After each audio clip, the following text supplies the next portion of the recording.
حضرت آمنہ بیان فرماتی ہیں کہ جب میرا بچہ میرے پیٹ میں تھا میں نے عجیب و غریب سی چیزیں دیکھی۔ اگر میں گھر سے باہر جاتی تو ایک بادل کا سایہ میرے اوپر آ جاتا جو مجھے سورج کی تپش سے بچاتا۔ اگر میں زمزم کے کنویں کے پاس پہنچتی تو راستے کی تمام پیڑوں کی شاخائیں اس طرح جھک جاتی جیسے وہ مجھے سلام کر رہی ہوں۔ میں حیران ہو جاتی کہ یہ سب کچھ میرے ساتھ ہی کیوں ہو رہا ہے، اور جب بھی میں زمزم کے کنویں کے پاس پہنچتی تو کنویں کا پانی خود بخود اوپر آ جاتا اور کنویں کے کنارے تک پہنچ جاتا تاکہ میں آسانی سے پانی حاصل کر سکوں۔ مکہ کی عورتیں مجھے زمزم کے کنویں کے پاس کھڑے ہونے کو کہتی اور کہتی تھی اے آمنہ تھوڑی دیر رک جاؤ ورنہ تمہارے چلے جانے کے ساتھ یہ پانی بھی نیچے چلا جائے گا اور ہمیں پانی لینے میں دقت ہوگی۔ حضرت آمنہ رضی اللہ عنہا فرماتی ہیں کہ میں نے عورتوں سے سنا ہے کہ جب کسی کی گربھ میں بچہ ہوتا ہے تو ماؤں کو الگ الگ تکلیفوں کا سامنا کرنا پڑتا ہے، جیسے ہاتھ پاؤں میں درد، سر درد، الٹی، بخار اور طبیعت میں چڑچڑاپن۔ یہ سب سن کر میں حیران ہوتی تھی کہ کیونکہ 9 مہینوں میں مجھے کوئی تکلیف محسوس نہیں ہوئی، یہاں تک کہ مجھے سر درد تک نہ ہوا۔ اس کے علاوہ آمنہ بیان فرماتی ہے کہ اس دوران میں نے کئی حیرت انگیز واقعے دیکھے۔ ایک رات میں نے دیکھا کہ میرے جسم سے ایک نور نکل رہا ہے جو سمجھو پوری دنیا کو روشن کر رہا ہے۔ یہ منظر دیکھ کر مجھے یہ پورا یقین ہو گیا کہ میرے گربھ میں موجود بچہ کوئی عام بچہ نہیں ہے۔ حضرت محمد صلی اللہ علیہ وسلم کے دادا حضرت عبدالمطلب رضی اللہ عنہ خانہ کعبہ کے پاس جا کر دن رات اللہ سے دعا کرتے، روتے اور کہتے اے اللہ میرا بیٹا عبداللہ اب اس دنیا میں نہیں رہا لیکن اس کے گھر میں ایک بچے کی ولادت ہونے والی ہے، اے اللہ تو اس بچے کی حفاظت فرما اور میرے بچے عبداللہ کی نسل کو قائم رکھ۔ رسول اللہ صلی اللہ علیہ وسلم کے تمام چاچا بے چینی سے انتظار کر رہے تھے کہ ان کے بھائی عبداللہ کے گھر میں بچہ کب پیدا ہوگا۔ یہودیوں کی مذہبی کتابوں میں لکھا تھا کہ جب آخری نبی کی آمد ہو تو اس کی پیدائش سے 10 دن پہلے آسمان پر ایک لال ستارہ طلوع ہوگا۔ جب نبی کریم صلی اللہ علیہ وسلم کی پیدائش میں 10 دن باقی رہ گئے تو وہ ستارہ طلوع ہو گیا۔ یہ دیکھ کر یہودیوں میں ہلچل مچ گئی اور ان کے علماء نے سب کو جمع کر کے کہا کہ آسمان پر لال ستارہ طلوع ہو چکا ہے، اس کا مطلب ہے کہ آخری نبی کی آمد قریب ہے۔ مدینہ جا کر معلوم کرو کہ کس گھر میں بچے کی پیدائش میں صرف 10 دن باقی ہیں یا نہیں۔ یہودیوں نے مدینہ جا کر تحقیق کی اور دیکھا کہ عورتیں گربھوتی ہیں لیکن کسی کا وقت ولادت کے قریب نہیں، کسی کو 2 مہینے باقی تو کسی کو 3 مہینے باقی ہیں۔ انہوں نے واپس جا کر اپنے علماء کو بتایا کہ مدینے میں ایسا کوئی بچہ پیدا نہیں ہو رہا۔ تب علماء نے کہا اب مکہ جا کر دیکھو۔ یہودی مکہ پہنچے اور تحقیق کی اور انہیں معلوم ہوا کہ 5 گھروں میں بچوں کی پیدائش ہونے والی ہے۔ تب انہوں نے کہا نہیں وہ بچہ ایسا ہوگا جس کی اولاد جس کے والد دنیا میں نہیں ہوں گے۔ لوگوں کو پتہ چلا کہ حضرت عبدالمطلب کا پوتا پیدا ہونے والا ہے اور اس کے والد حضرت عبداللہ کچھ مہینوں پہلے ہی وفات پا چکے تھے۔ یہ سن کر یہودی مایوسی کے عالم میں روتے ہوئے اپنے علماء کے پاس واپس گئے اور کہا ہائے افسوس، نبوت اب یہودیوں سے نکل کر مکہ والوں کے پاس چلی جائے گی۔ اس طرح وقت گزرتا گیا اور آخر وہ بابرکت لمحہ آ پہنچا جس کا سب بے صبری سے انتظار کر رہے تھے۔ آسمان، زمین، پرندے اور تمام مخلوقات اس گھڑی کے منتظر تھے۔ آج وہ مبارک بچہ پیدا ہوا جس کے لیے وہ دنیا تخلیق کی گئی۔ اگر وہ نہ ہوتے تو شاید کچھ بھی نہ ہوتا۔ آج وہی بچہ دنیا میں آیا جس کے لیے چاند کو 2 ٹکڑے کیا گیا تھا، جس کے لیے سورج کو روک دیا گیا تھا اور اللہ نے حکم دیا تھا ابھی سورج غروب نہ ہو کیونکہ میرے حبیب محمد صلی اللہ علیہ وسلم نے ابھی عصر کی نماز ادا نہیں کی۔ آج وہی بچہ پیدا ہو رہا ہے جس نے حضرت جبریل اسلام نے زندگی میں 26,000 بار ملاقات کی۔ رات ہو چکی تب حضرت آمنہ رضی اللہ عنہ کو ہلکی سی تکلیف محسوس ہوئی اور انہیں یقین ہو گیا کہ شاید آج ہی میرے بیٹے کی ولادت ہوگی۔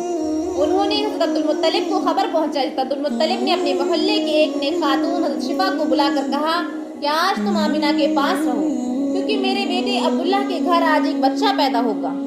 رات گزرتی گئی، چاند خاموشی سے بادلوں میں چھپ گیا۔ حضرت آمنہ رضی اللہ عنہا فرماتی ہے کہ جس رات میرے بیٹے کی ولادت ہوئی اس رات ہمارے گھر میں اتنی غریبی تھی کہ چراغ جلانے کے لیے تیل تک میسر نہ تھا۔ اسی غریبی میں ہمارے پیارے نبی صلی اللہ علیہ وسلم اس دنیا میں تشریف لائے۔ اس رات حضرت عبدالمطلب اور ان کے بیٹے گھر کے باہر بیٹھے رہے تاکہ اگر عبداللہ رضی اللہ عنہ اور ان کی وائف کو کوئی تکلیف ہو تو مدد فراہم کر سکیں۔ پوری رات کوئی بھی نہیں سویا، ہر طرف اندھیرا ہی چھایا ہوا تھا۔ فجر کے وقت حضرت آمنہ رضی اللہ عنہ کو دوبارہ ہلکی سی تکلیف محسوس ہوئی۔ انہوں نے شفا کو بلا کر کہا کہ مجھے درد محسوس ہو رہا ہے۔